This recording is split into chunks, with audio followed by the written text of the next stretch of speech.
Welcome all the Swish for Real listeners. Big Mike is out, so I am substituting. So props for Big Mike for getting us started. But I got the other co-host with me in the building. Say hello, Wild Dog. Hey, blessings, everyone. Hey, what's up, Boogie? Glad to How, be here, babe.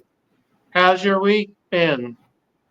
Oh, man, just a lot of rest, getting it together, and doctor's visits, and just, things are going well. Just, again, like I said before, just focus on your wellness, add one good thing and remove one bad thing every month. And over time, it'll be a great benefit to you. You'll see a change in your quality of life.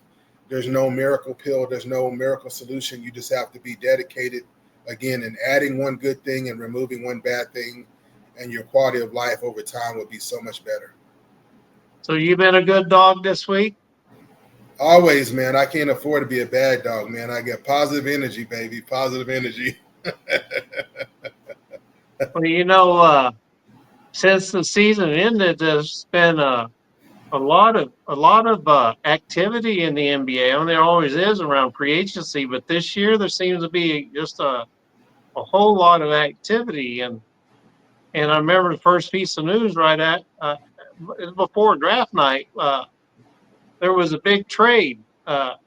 Desmond Bain. Memphis traded Desmond Bain to Orlando.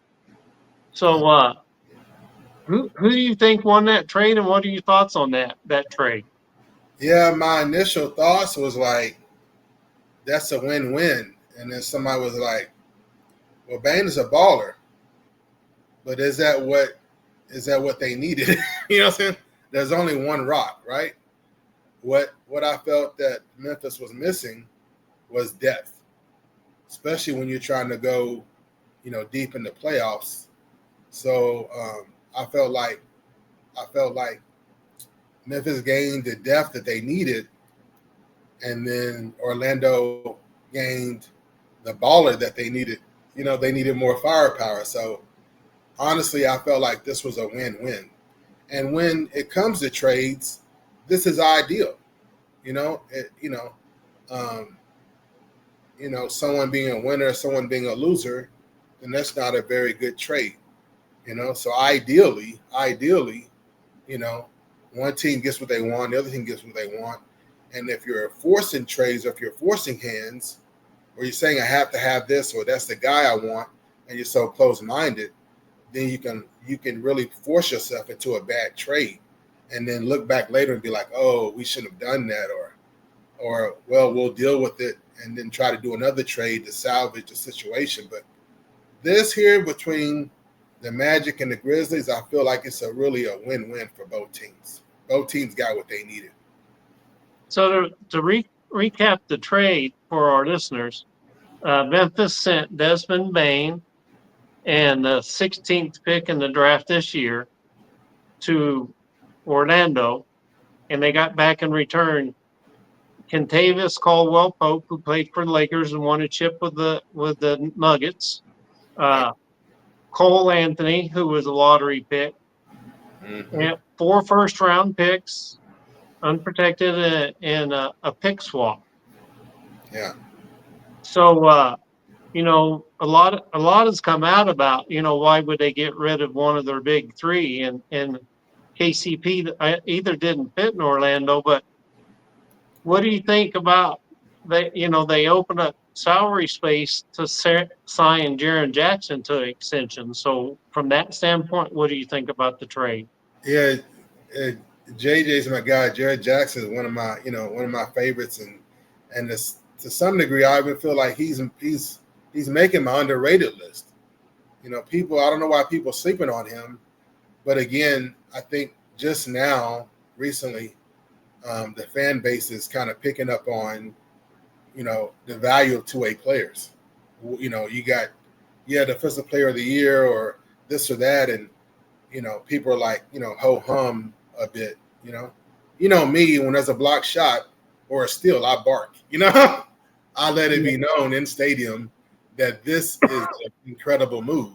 I'm not shy about defense, but most casual fans, unless it's a Swish 3, it's like they're, oh, that was nice, so fun, So, but Well, it's just like when someone gets one of those ooh-ah dunks, the crowd yells, kind of like a home yeah, run in baseball. yeah, I'm like, if you're 6'9" and you made the NBA, you should be able to dunk. I'm not impressed about a 6'9" guy dunking it.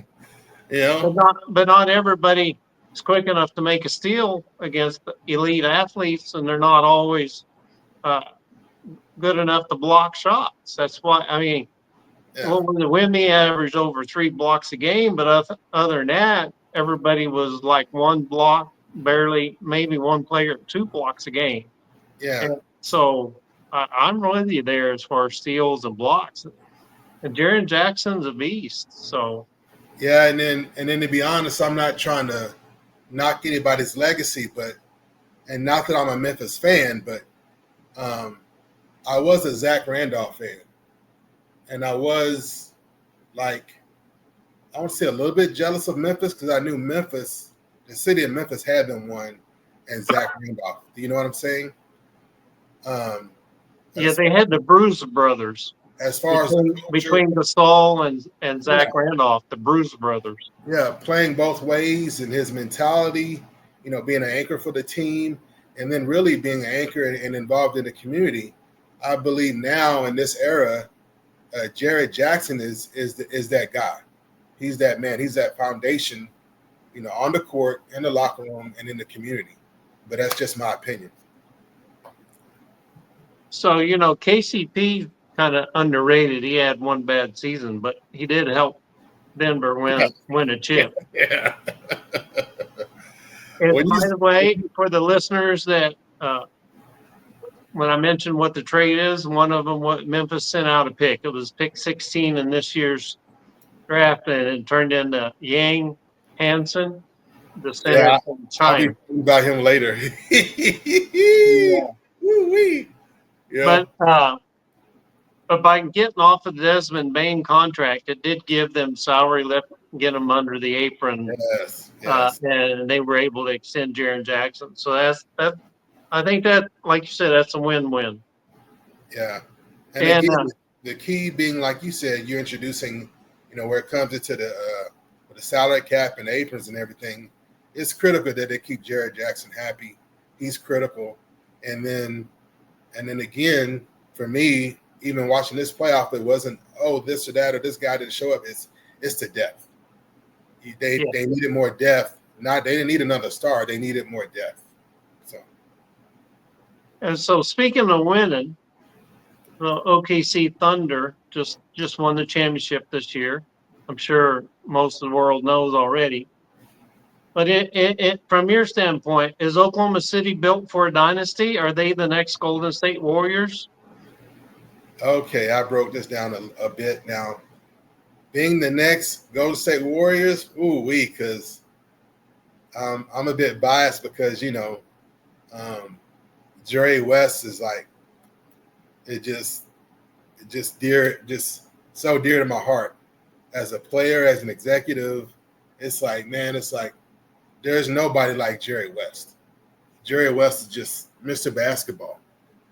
He just exuded. He could just see talent, know it, and rarely ever was he wrong. And then even when people thought he was wrong, he wasn't really wrong. It was just a matter of time. Instead of somebody having a 3-year turn, maybe they had a 5-year or 7-year turn. And they always proved, Jerry West's belief in them correct in the end. If you go all the way back, if you look at Jerry West's record, they always believed in him. So, and then of course it comes in errors, players, coaches, and including executives. And we've spoken quite a bit about Sam Presti. And my goodness, it is his time. he is rolling. So when it comes to setting up the whole scene, setting up the whole situation, having a strong, very, very, very strong, executive GM like Sam Presti and the draft capital that he has established, that is key. That is paramount.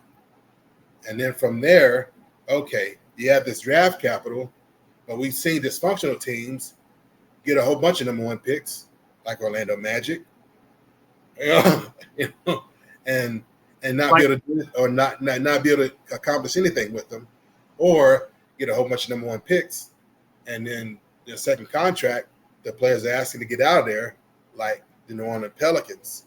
So when it comes to player development, can you get the proper talent in, and can you develop them and keep them? And that's where Dagenhart comes in, you know. And I believe that his time in the G League, we've talked about him before, and we've talked about him being almost basically being ongoing a candidate for Coach of the Year, and his ability to develop players. His history, not his potential, history of developing players. That's a rock solid. So the draft capital, the ability to develop those draftees, and then who are your core star players? When I check Boogie, they're all under 25. SGA, Williams, J-Dub, and Holmgren are all under 25, man. So, my goodness. And with chemistry and taking care of themselves and load management, people like say, "Oh, they got the next 5 years." Honestly, with the ongoing development of health and surgeries and technology, these guys really could have a 10-year window. And then, of course, like I always use what Shaq says, because he said it. I always said it, but then he said it. It's about the others, you know. So with the young guys coming up and the development, you're going to have others coming off your bench. So they have all the pieces of what a dynasty looks like, traditionally, and new era-wise, comparing them to the Warriors, right? Because you had your core for the Warriors, and then these, revolving door role players coming in and out. But you had your core. Your core is solid. You had the core there, but this revolving door of core players who would come in bringing what they needed, or getting developed into what they needed for the Warriors dynasty. So old school and new school, the Thunder have it covered, honestly, to be a dynasty. So let me ask you a couple questions. Sam Presti's first pick as GM of the Oklahoma City Thunder. Most people think it was Kevin Durant. He was actually drafted by the Seattle Supersonics. Yes. His first pick was Russell Westbrook. Yes. And then he took Harden over Seth Curry. Yes. And I know people are going to say whatever they want to say about Westbrook, but Kobe Bryant, the Black Mamba, went out of his way to go check out Westbrook. Kobe was a Westbrook fan. So take that for what you like. Take that for what you want. We've had a lot of great players not been able to get a chip or get over the hump. So yeah. You mentioned the secondary revolving players. Remember, Golden State traded and brought in Andrew Iguodala, yes, who wound up winning the MVP in their first championship. From our Sixers, man. or did he make another trip before the Sixers? He'd gone to Utah, I think it was, from the Sixers to Utah. So he has to get out of the Sixers and then made his way. Yeah. So would you compare Presti's move last year of getting Isaiah Hartenstein and trading Josh Giddey for Caruso as a similar moves that Golden State moved to get pieces in? Yeah, because you got to have people like some people talk about the win now. It's like, okay, do I wait for these guys to develop, or do I go for pieces that give me exactly what I need right now? So that's all part of the scheme. So sometimes you have to balance out between what I've got and what I need now, and then making a proper trade. So I believe he made a proper trade, another kind of almost win-win situation there. So. Yeah, he got what they needed, and Josh Giddey hadn't re-signed with he's still out there. And then So, asking that question, you're almost leading into the next segment. but I was going to say that the Oklahoma City Thunder, people don't realize they had 5 second-round picks on the championship team. So, Dude, it's not just I got a lottery pick or I got a first-round pick, but yes. they're hitting on second-round picks. Hey, And Boogie Bob, people don't like it when I mention how many late round draft picks or even undrafted, players are in the Hall of Fame. Oh, they don't like that. yeah, Prospecting is hard, it's difficult. Basketball's not behind 8 ball, but they're getting there. They're getting better. It's an ongoing process because AAU and how players are developing, and even the culture of players coming up, and how you read them, how you read their families, how you read the coaches, and the programs that they're coming from. It's an ongoing process. So, what worked 10 years ago is not going to necessarily work coming up next year's draft. yeah. I've been reading where there were a few teams that knew about Cooper Flagg when he was 12 years old. Yeah, yeah. So, It's like uh, we knew about Luka and followed Luka since the chip, since the Mavs won the championship in 2011. We had been watching Luka following up on Luka and watching Luka since that summer of 2011. That's a long time, and then the draft wasn't until what, 2017? so Yeah, 2018. 18. So So, then he was coming off the Euro MVP and the Euro championship. So it's like, hello, no brainer. It's like now, no, don't wait any longer. Now's the time. Yeah. so you mentioned Oklahoma City having draft capital. I call it a plethora of draft capital. Yeah. They took on salary for picks and salary. Paul George was they they've got 21 first round picks over the next 5-6 years. So if you were in Sam Presti's position, you already won a chip. Would you trade those first round picks for another superstar who may not fit, or would you just try to push them out in the future? What would you do with all those first round picks that they got in the store? I mean, they already have 10, 11, 12 people. They don't have roster space for all those picks. Yeah, but like I kind of mentioned, it's a delicate balance. It's a science to it, because I was a bit concerned that it's like, what are they doing? You already made some trades. Now I feel like you need to bring in some fresh young talent who are inexpensive. Like you said, these second round picks they have and so forth like that. Because at some point you're going to run out of money. You have a salary cap you have to be concerned about, and you got a second apron that's highly punitive. Yeah, they locked up Yeah, Chet, SGA, and J Dub for 4 years. So yeah, and managed to stay under the second apron. I yeah, don't think they hit the first apron until next year. So yeah. Because Adam Silver is not messing around when it comes to that. So you don't want to run out of money too fast holding on to everyone. So it's going to come a point where you have to wish someone good luck, or preferably make a trade, but then also have that player development. Young guys coming in who you can develop and deliver. So when you have to trade or someone decides to move on, you don't have this huge drop off. You have someone ready, next man up type of situation. So did Sam Presti learn from not paying James Harden the money?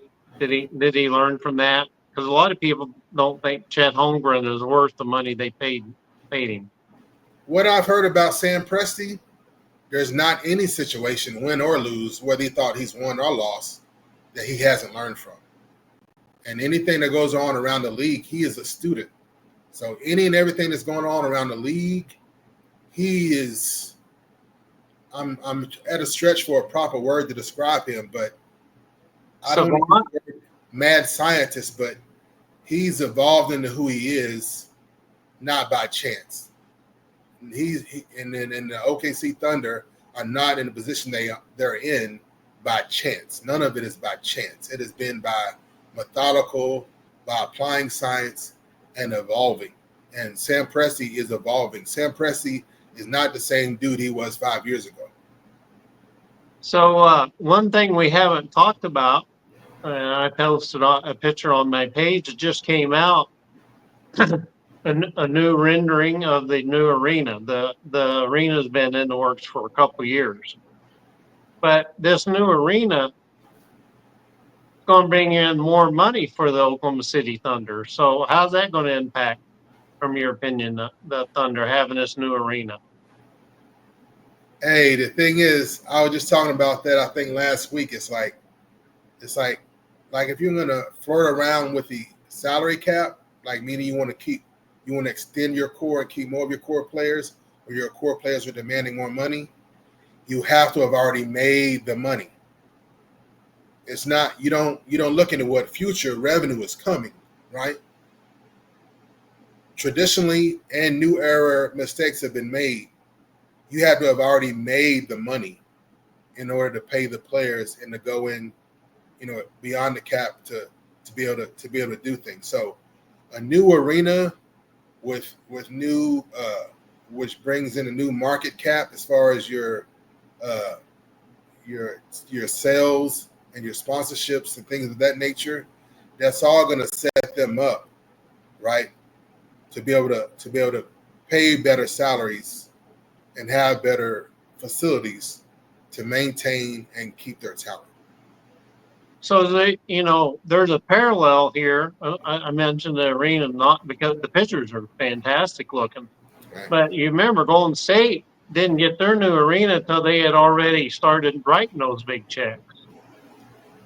So they got the Chase Center, very similar. So back to the original. Do you think they have a chance to be a dynasty? Oh yes, yes. They're not there by chance, and again, it's a delicate balance. You can even afford to make a couple of mistakes, and they should be highly competitive for some time now. And again, it's like, oh, they were number one in the West, they didn't do anything. Well, they were number one in the West this past year, and then they won the chip. So it's not that easy, especially in the West. It just doesn't happen overnight. You just can't buy a chip. You have to progress. And they progress along and keep coming along, doing the right things, doing and setting things up right. And they showing you. They progressed up into number one in the West. They progressed up to being number one in the West and winning the chip. We have a dynasty that's being established. So when they got the chip this year, there were a couple players that maybe even the NBA followers, and unless you follow the team, even basketball heads like you and I, they're kind of like they were known, but they showed up in the finals, and so there were some players for both Indiana and Oklahoma City that showed up in the finals. So looking back at the NBA finals, if you had to name three players that were unsung heroes, uh, Three not players. the Gardner, right? Yeah, role player, not a Gardner, not superstar, but the other team didn't know what to do with him. If you had to name three unsung heroes in the NBA finals, who would they be? So first off and foremost, Caruso. And I may be biased because I'm a Caruso fan, but again, you just mentioned the trade, right? And this is someone that brings exactly what they needed instantly, and role players cannot be underestimated. Okay. And Caruso delivered, baby. On time, ice cold off the bench, it didn't matter. Caruso came in and was an impact right away. And a lot of things when it comes to a steal, when it comes to, shutting off the flow of the offense or disrupting the offense on the defensive end, things I saw him do immediately as soon as he checked in, but it's not always on the stat sheet. It's not always a hoo-hoo, rah-rah people are cheering for. And the thing is, he doesn't care, which makes me love him even more. So first and foremost,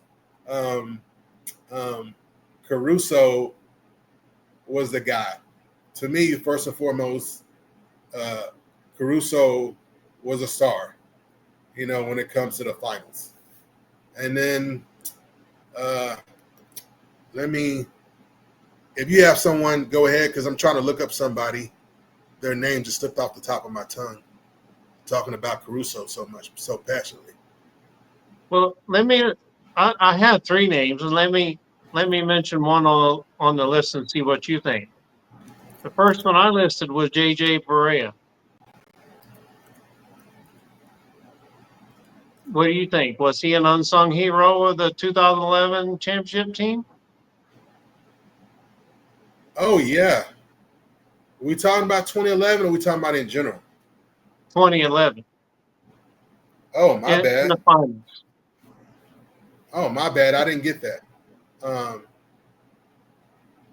So when it comes to 2011, there are certain things that were planned out. So, and JJ Barea was part of that plan. JJ Barea was expected to be an X factor, even to the point where it's like there was something going on. I think perhaps with JJ's family, and they gave him time off to go to Puerto Rico.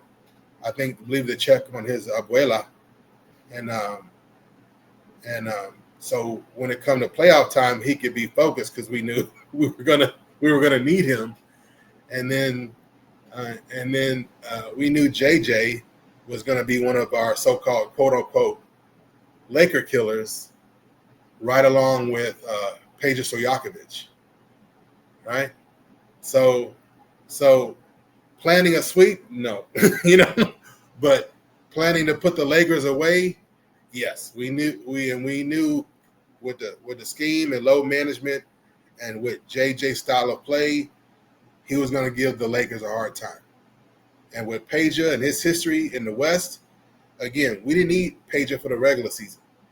Peja was hired and paid the millions of dollars, right, to help us get, over the hump in the playoffs. Well, who does that? It's like, well, when we needed him, we had injuries. He stepped up in the regular season and then put his butt right back at the end of the bench because we can't risk him. We brought him on. We brought him out of retirement, right? For the playoffs. And then for the Lakers, especially him knowing the Lakers so well and their vulnerabilities and his angst over years in his career for the Lakers, right? Hey, he showed up, right? And we have the record threes in the playoff game to prove it.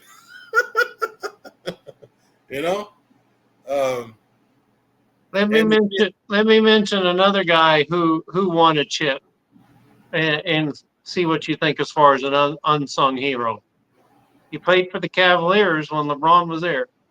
Matthew Dellavedova.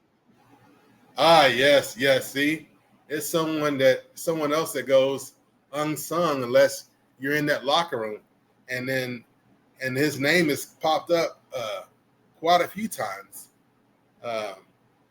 With the podcast and LeBron having his podcast and other players, his name has popped up quite a few times. So I'm happy the man is getting his flowers because right off the cuff he gets overlooked, but not by me, And that first Cavs championship. Yeah, so people may not remember it. The first time the Cavs and the Warriors played, Kyrie Irving got hurt in the first game, and Dellavedova was the starting point guard for them. And then the next, when they won the chip, he came off the bench, much like Caruso, and gave him defense. And then, not to distract from it, but because I thought we were talking about the finals for this year, I apologize again. Well, the next name is from the finals this year. Okay. What do you think about T.J. McConnell? Even though Indiana didn't win a chip, T.J. McConnell for the Pacers, was he an unsung hero? Oh, most definitely, because he played a very valuable role as a facilitator. I know we talk about, this guy's a point guard, but they're really combo guards, and we have to try to educate on the show about what we mean and being able to delineate. So then we have to say, like, true point guard versus combo guard. And there comes a time, especially when guys are hot and you have to, rotate. Someone like TJ McConnell is a true facilitator and a veteran. His calm presence and his ability to facilitate, the guys who are hot are going to really be scorching, really scorching. And the guys who actually need to get a little bit more involved, right? This is where McConnell comes in and getting them started. So having someone, a veteran presence and being a true facilitator is so invaluable. And then with you bringing that up, I'd like to roll over to another Pacer. I know they lost, but we've talked about how deep the Pacers are. So, and when it comes to that depth, I want to give an honorable mention to Andrew Nembhard. Okay? Because when Halliburton went down in Game 5, let me just be real with it. Halliburton tore his Achilles in Game 5. Don't forget the hype and all the cover up and them trying to make it look good and nice and make it look heroic. No, this is the real deal. Halliburton tore his Achilles in Game 5. He went down. He was on the bench. Okay? Nembhard came in on fire, right? Our guy's down. He came in on fire, was ready to help the Pacers take it home in Game 5. But, of course, Halliburton want to push themselves, and then listening to, the trainers or the medical staff, just a sprained sprained calf muscle, blah blah blah, and then Halliburton telling Carlisle that he can go again was a huge mistake. He should have trusted his teammate. He should have trusted Nembhard to whatever end, to what it looked like to me was going to help the Pacers bring it home in Game 5. So he, Nembhard and Naismith both lit it up. Yeah. So I wanted to make sure to give Nembhard his flowers. Yeah, the Pacers lost, but you talk about unsung heroes, of the finals for this year. Nembhard, honestly, I felt like could have brought it home, helped the Pacers brought it home because Halliburton didn't have it. He had torn his Achilles. He was out. He was out in Game 5. Okay, you got to trust your teammates, right? And then you got to learn not to trust the medical staff always. Okay, and if your teammate is on fire, you have to read the room. You have to pay attention to what's going on. I'm hurt, even if it's a sprained calf. My teammate is rolling, so we're good. I know I want to play and do my thing, and thinking the team is better with me out there, but you're not you. You're not even 80% of you. And he came in and laid an egg. It is what it is, And then even, so it is what it is. It happened the way it happened. And I don't agree with any of it. And I believe heads should roll. But in that instance, you got to trust Nembhard and what he's doing, and what he's done for the team. And that your team is so deep, this is where the benefit comes in. If you have Nembhard finishing Game 5 and the Pacers potentially winning Game 5, that changes everything. That changes the whole dynamic, right? Then potentially you could rest Halliburton for Game 6. And what if you lose Game 6? Okay, then Halliburton does his heroics in Game 7 to give you what he can, which is not very much when you have a torn Achilles. So he didn't. So, we always talk a lot of Mavs, and I'm glad we're talking about some other teams, but I'm glad you mentioned Nembhard because the Mavericks couldn't believe this player didn't get drafted, and the first call they made right after draft ended was Nembhard's brother, Ryan Nembhard. They signed to a 2-way contract. Yes. Pedigree matters, baby. The pedigree matters. Gonzaga alum at that. And so they were on the phone immediately. Like, it wasn't even a minute. And they found out later that of all the places he wanted to play for Dallas. So let me give you a little revisionist history. Donnie, the mad scientist Nelson in 2003 Western Conference Finals. Dirk sprains his knee, and he sets out that game.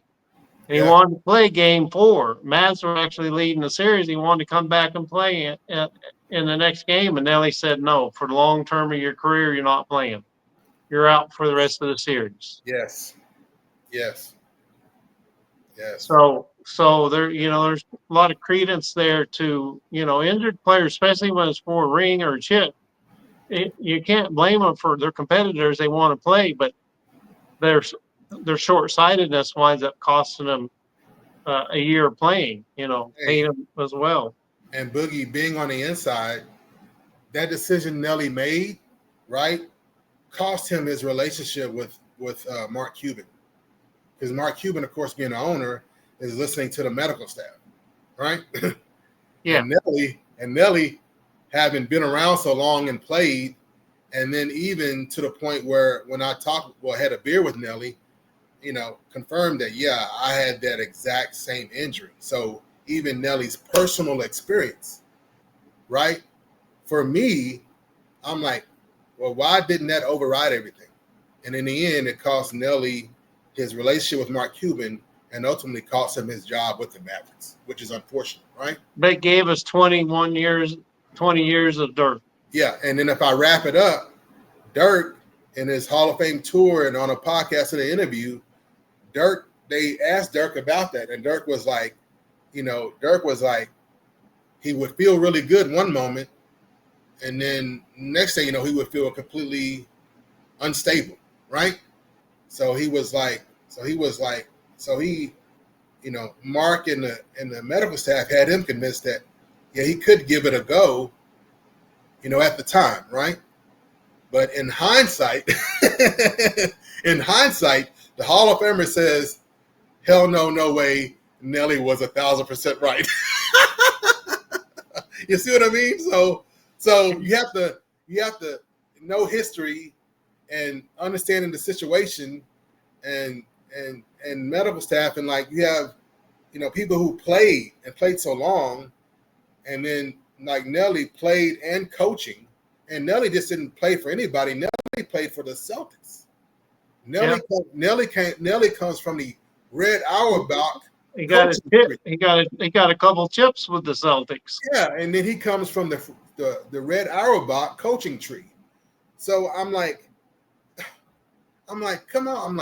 I know it can be difficult in the moment. I'm not taking away. That's why I explained it the way I explained it. But in the moment, moving forward, you have someone who played, you have someone who coached, someone who's a student of the game and been around so long, like Nelly had been around so long, and someone has to be the overriding factor. And I'm so glad Nelly said, sit your butt down. Dirk, I had the same injury. Sit your butt down. And in that moment, Dirk was like, Coach played, Coach been around a long time, and he's saying he had the same exact injury. I'm gonna sit my butt down. I'm not gonna push it. I'm not gonna argue. I'm done. So basically we're done. And we didn't get it done, that year, which we could have, but injuries happen. That's why guys were like, stay healthy. Hey, good luck to you guys. Stay healthy. They only say good luck. They like, stay healthy. Blessings to you. Stay healthy.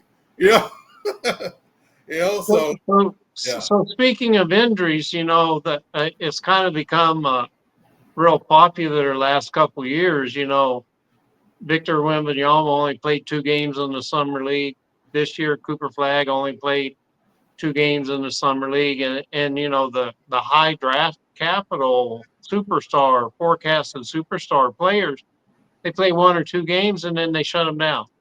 Of course, they played a college season. Some of them even played Olympics. I think Wemby had played in the Euro League. Yeah, he was headed to the Olympics.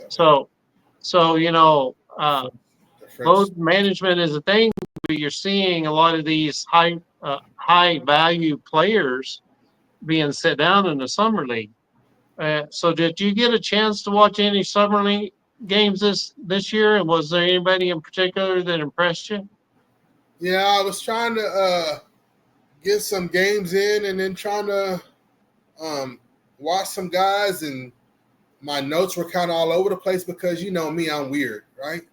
It's like I'm not so much trying to watch the stars. I'm gonna see the stars. I'm not gonna miss them, and I'm gonna hear too much about the stars already. So I'm trying to catch the guys who, you know, who are on the come up. I'm trying to catch sleepers, Boogie.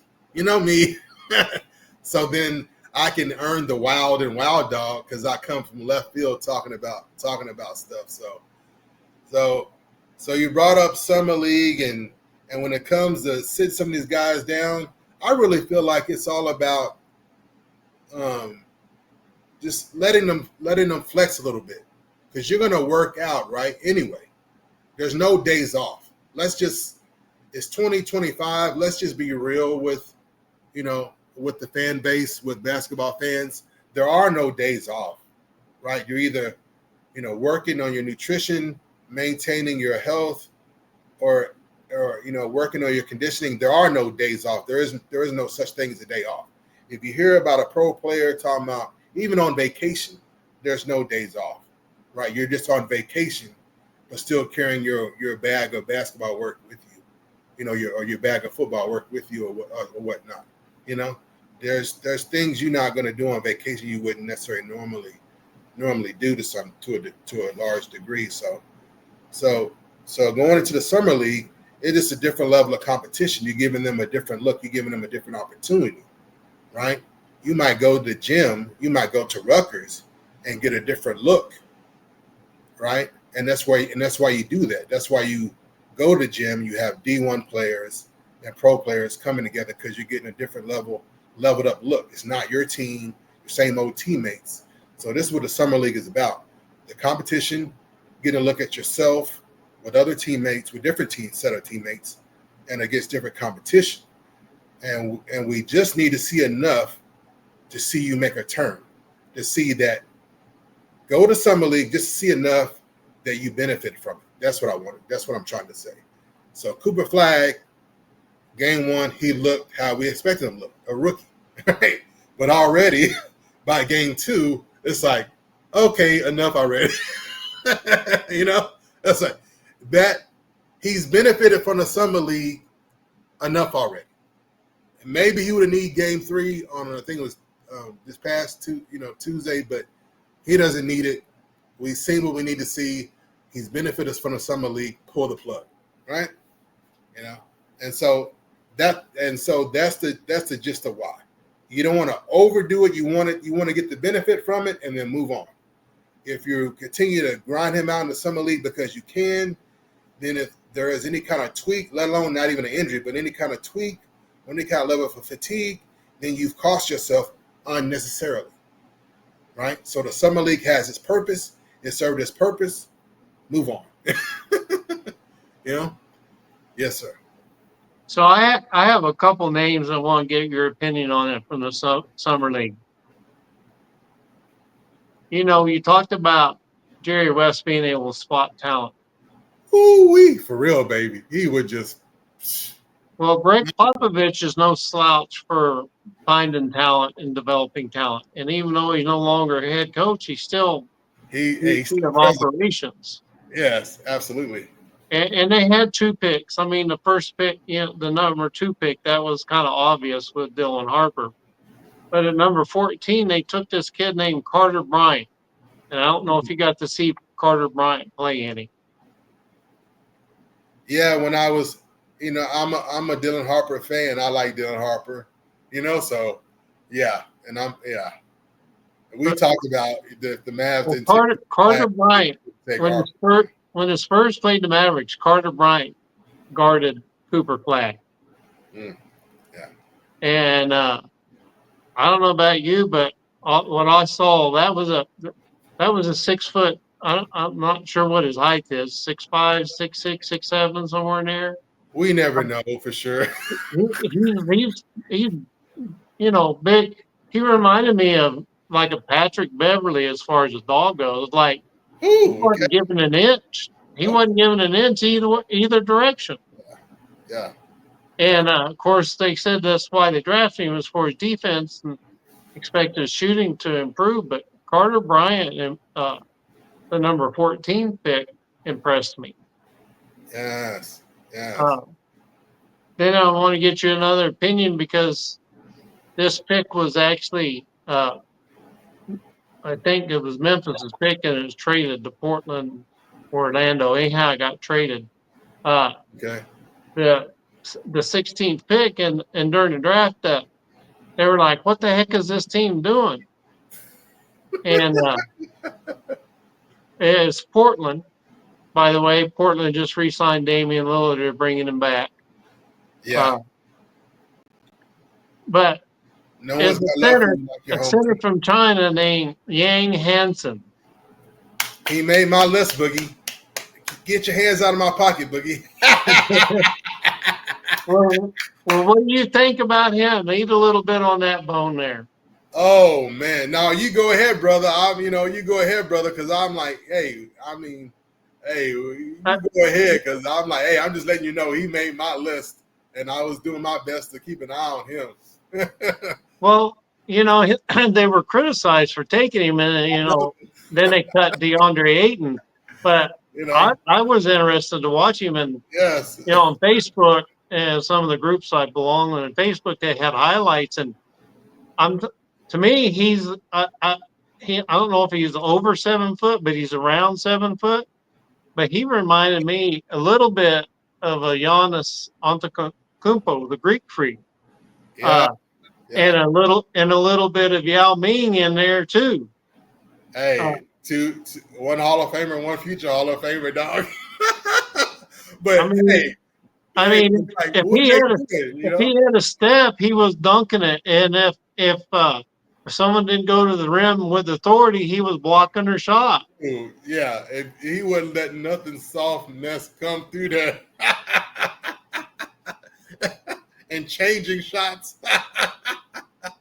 But again, the stuff we celebrate that the casual fan is like, oh, okay, nice, okay.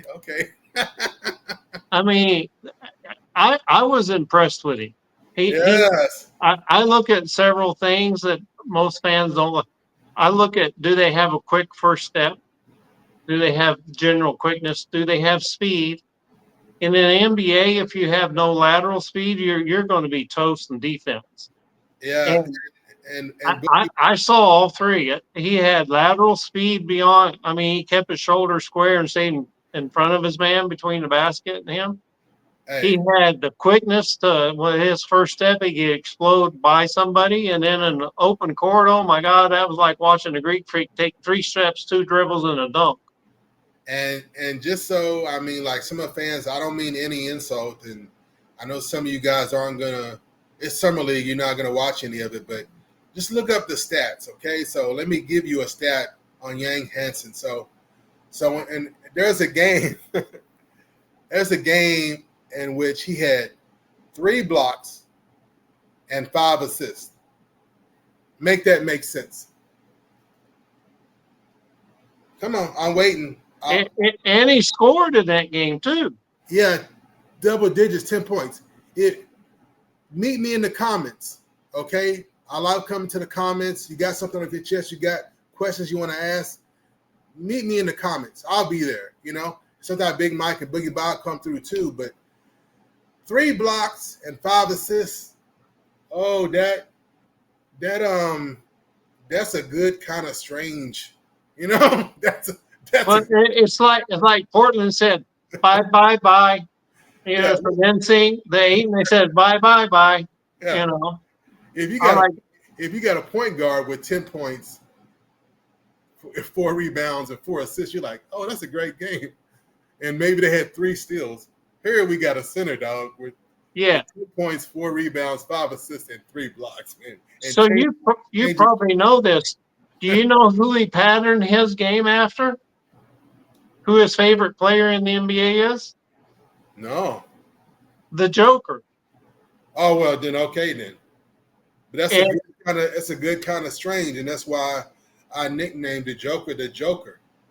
Right? He's after the Summer League, they're calling him not Baby Joker. They're calling him Joker's twin. Oh no! And that's actually good for the NBA because we saw what happened when Yao Ming joined Houston. Uh, people were getting up at 1, 2, 3 in the morning or to watch the Houston Rockets. Brought in all that. Heck, the Mavs even took a trip to China in the preseason and training. So, And I would be on message boards or chat rooms, and it'd be like, where? And a lot of times, we'll be like, okay, where is everybody from? I'd be like, okay, Dallas, Texas, and you'll see all kind of parts of China, the Philippines, and it's like, oh wow, what time is it? Don't get fired from your job. It's like, yeah. so For real. I'm looking forward. I don't know. I didn't look up to see who the GM of Portland is, and maybe Chauncey Billups was in his ear, but that's going to turn out, I think, be one heck of a pick. Yeah. Teams that passed on him are going to go. They're going to scratch their head and go, "What the heck were we? Why were we not informed of this?" Yeah. And then, if you don't mind, Boogie, I want to get. I think it's Johan or Joan, Joan. But of course, I don't think I've heard his name, but Behringer, picked up by the Timberwolves, first pick, number 17, just after Hanson.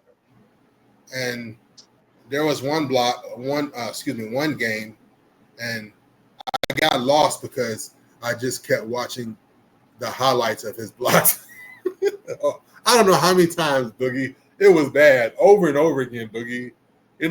I'm like, let me catch up with this. Oh, I caught that, but let me catch up with this. And rewind, instant replay. Rewind, instant replay. Rewind, instant replay. Yeah. 6 blocks, dude. I saw some clips of him. He looked pretty impressive. And Portland has had 2 or 3 years of some picks. But we talked about they haven't turned the corner yet. But Chauncey Billups, some of those players are 3-year, 4. They could be turning the corner. But the Timberwolves are missing that depth as well, and someone like this that could come in, man, I'm just telling you, it's like. And then someone was like, "Oh, it's a summer league," and I didn't even have to defend myself, right? I don't care. Somebody said they don't care if it's middle school, high school, rec league, this league, that league. 6 blocks in a game is ridiculous. It's ridiculous. It's ridiculous. And just the kind of impact player that the Timberwolves need coming up in their development, really. And then let me mention somebody that maybe I've got a feeling somebody's be like, why don't they mention this guy? Because, of course, we're talking about nuance. We're talking about defense. We're talking about, players like that. But this guy has been like the leading scorer in the initial, launch of the summer league. He scored 35 points in one game and was averaging 20 points per game, 29 points per game, and 56% field goal from the field. And that's Kyle Filipowski. So second-year player. Definitely want to give flowers to the sophomore for delivering in the summer league. And of course, we don't want to miss or turn off some of our base by not mentioning the obvious, right? So, yeah. And for our listeners, the summer league is not a full 12 minutes. What is it, like 10 minutes, 8 or 10 minutes? It's a shorter game. So there's only I think it's 10-minute period. So the average 30, 35 on a shorter game. That's saying something. The guy's a bucket. The guy's a bucket. It's the same rim. It's the same ball. You put the ball in the hole. Yeah. So all of that's the same.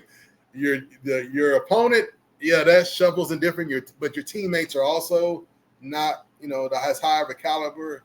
So don't toss too many grains of salt.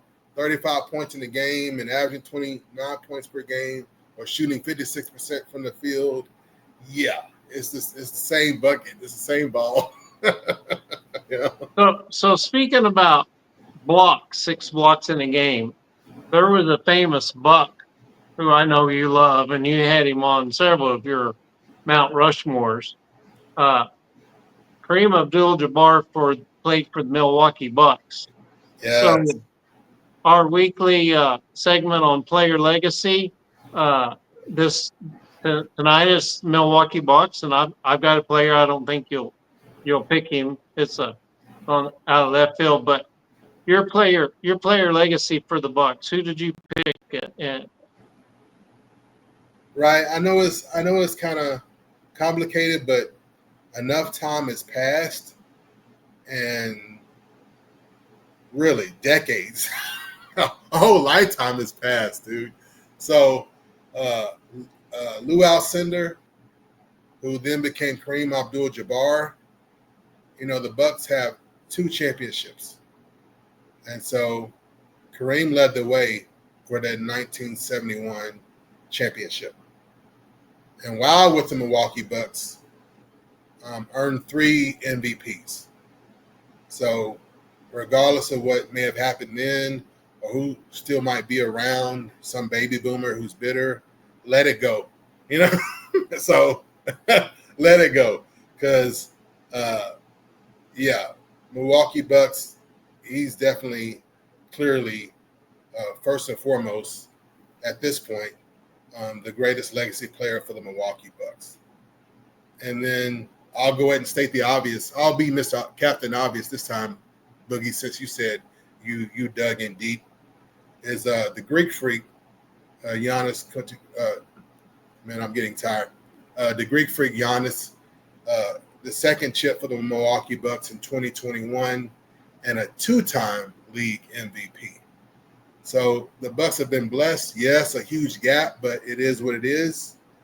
But in the meantime, you've had great legacy players who have given you lots of great basketball, and like your Oscar Robertson, who was part of the 1971 championship, and who I call the Big O, is who I call Mr. Triple Double. You know, until Magic Johnson came along, you know, Oscar Robertson was all around baller. Every spot on the stat sheet, Big O was trying to fill it up. You know, and then let me wrap it up, Boogie, because you know I get biased sometimes. I'm from Louisville, Kentucky. We have a Milwaukee Buck who is also from Louisville, Kentucky, who played for the University of Louisville, and we lost him recently. May he rest in peace for all of his efforts on the court, off the court, and more especially his life after basketball. Big ups, big respect for Junior Bridgman. Yeah, Junior Bridgman was a heck of a player. He was a force to be reckoned with. And they retired his number, so it's no joke. Yeah. He held it down. No chips, but he held it down for Milwaukee Bucks, and his jersey it was retired by the Milwaukee Bucks. So the player I picked is a biased because I actually got to see him play, and I went to University of Oklahoma's listeners that don't know. I know you know that, so I got to see Wayman Tisdale, but Yeah. Wayman Tisdale came out of Tulsa High School, and the Tulsa coach originally was Nolan Richardson, and he left Tulsa to go coach Arkansas, and they called them the Triplets. And I actually got to see him, and they asked Nolan Richardson what he goes, we're gonna give him 94 feet of hell. And it was run and gun when teams were, there's no shot clock, they air out the ball, Oh, yeah. there was a SMU game. They had John Concack, but they were kind of out coached, and they just basically ran out the clock, and they had like 21-19. So this was before the 3-point shot and before the shot clock. But this player, as soon as I name him, you'll go, oh yeah, Sidney Moncrief. Ooh-wee, boy. Boy, hey, on the So, playground, somebody was gonna name him like I'm Sidney Moncrief. Sooner or later, somebody was gonna name. Boy, so you talk about somebody with a bag with some skills and entertaining, man. So here's the stats. Everybody by now that watch the show know that I give the stats. The Sidney Moncrief career stats: 15.6 points a game, 4.7 rebounds a game, 3.6 assists. He played 11 seasons from 1979 to 1990. His total earnings was 4.1 million. That's a veteran minimum right now, dog. That's one game for some of the contracts that are Hey, going out now. hey, he should have made that in 1990 in 1 year. He should have. I'm just saying. So here's some of the awards that Sidney Moncrief for the Bucks won. 5-time All-Star. 5 times he got voting shares for MVP. Mm-hmm. 5 times he was named on the All-Defensive team. 4 of those he was first team. Two-way player, baby. 4 times he had voting shares for Defensive Player of the Year. He won Defensive Player of the Year twice. Back-to-back years, won Defensive Player of the Year twice, back-to-back. Back to back, baby. One obscure stat. 3 seasons, he was in the top 20 on double-doubles. And you know, people talk about triple-doubles, but in the late 70s, 80s, 90s, it was slow ball. So, you know, double-double was quite an accomplishment. Yeah. And we're talking from 79 to 90. Yeah. So he went to the Eastern Conference Finals 3 times. He never made the NBA Finals, but he took the Bucks to the Eastern Conference Finals 3 times. Yeah. He was a guard, a Defensive Player of the Year guard. We're not talking about a center. Hey, in a time where it was all about the big men. I mean, he was during that period. You had plenty of big men playing. If you weren't a center, there was no way you were going to get Defensive Player of the Year. Yeah, and he was Drew Holiday before Drew Holiday was known as the defensive stopper. But to win Defensive Player of the Year once is an accomplishment for the guard, but to win it back to back, dog. And all NBA defensive team 5 times, 4 of those the first team. I'm like, and Boogie, I felt like Sidney Moncrief was very critical in that transition, right? From a 5 centered league to a guard centered league. I know MJ coming along had a lot to do with that, but Sidney Moncrief and what he was able to do in his career, right, helped shift things to more guard centric league where guards got their flowers, guards were eligible, you know. Yeah, I mean he's having to guard Isaiah Thomas and MJ and early in his career Magic, but in the East Coast the guards they're pretty well loaded in guards. So I chose him because I watched a lot of Nolan Richardson's Arkansas team. Paul Pressey, I believe, was on another Buck, and he was part of the triplets for that Arkansas Razorback team. So that's my flowers that I want to give it. And you go back, get it. You might not even be able to get VHS tape. You might have to go back and get a 8-track reel to find some video on it. Hey, I think there's even a documentary. Someone did a player doc on Sidney Moncrief. So if you're on YouTube and you look up Sidney Moncrief, Moncrief, again Moncrief, there's a player documentary on him because his impact was that great. And a lot of guys would do people who are, under the radar or overlooked and so forth. So, yeah, but yeah, definitely check out stories on Sidney Moncrief. And then, do we have time? Can I give an honorable mention, or do you have honorable mentions? Sure. Of course, from back in the day, I don't know if it's just seeing him or just something about his energy. Maybe it was just his smile, but I always liked to give respect to Bob Dandridge. He was also part of the 71 championship team. He was a 4-time All-Star. And to me, he was Mr. Consistent. So no matter what, this is a teammate you could count on. No matter who you were playing, what was going on, he came up and showed up and found a way to help deliver. And then some folks, I'm Captain Obvious in the today, so let's not rub anybody the wrong way. And let's give honorable mention to Hall of Famer Ray Allen. And he was on my list. He was on my list. As far as Buck's concerned, but between he got his chip.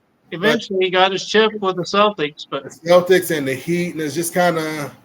But we're talking about the Bucks. You know what I'm saying? So didn't they do a movie on Ray Allen? Like a real. He was in a movie. A full length. I forget the name of the movie, but there was a guy that played Ray Allen. Yeah, there's docs like King of the Black Top or something like that. And he played Jesus Shuttlesworth in He's Got Game with Denzel Washington. Yeah.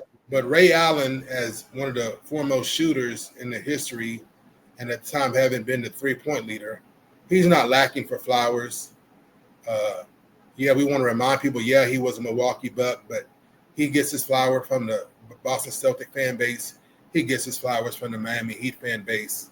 So just an honorable mention for me. Yeah. When it comes to the Bucks. Yes, sir. Well, it's been a great show. Thanks for getting on tonight.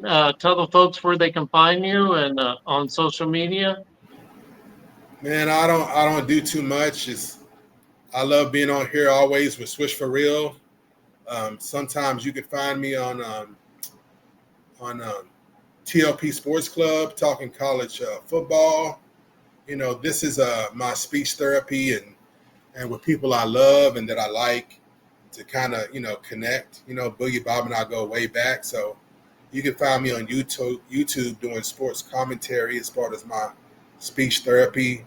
And today I put it Wild Dog Media. So on YouTube, you can find me at Wild Dog Media. That's a Wild DOGG Media, right? So, yes, sir. I'm a good dog. Don't do too much. And of course, before I mention, you can find Big Mike, Mikhail, Lampkin /Productions. If you can't find it there, go into IMDb and type in Lampkin, Lampkin. Yeah, check out Big Mike as a filmmaker. Check out his short films and videos. He's a filmmaker, and he's actually listed on IMDb. So shout out to Big Mike. We missed you tonight. Yeah. As always, you can find me on Swish for Real. And I'm getting a little more. If you want to subscribe to my village pages down here, Boogie Bob. But it's been a great show, and hopefully Mike will see you next week. Swish for Real. Out.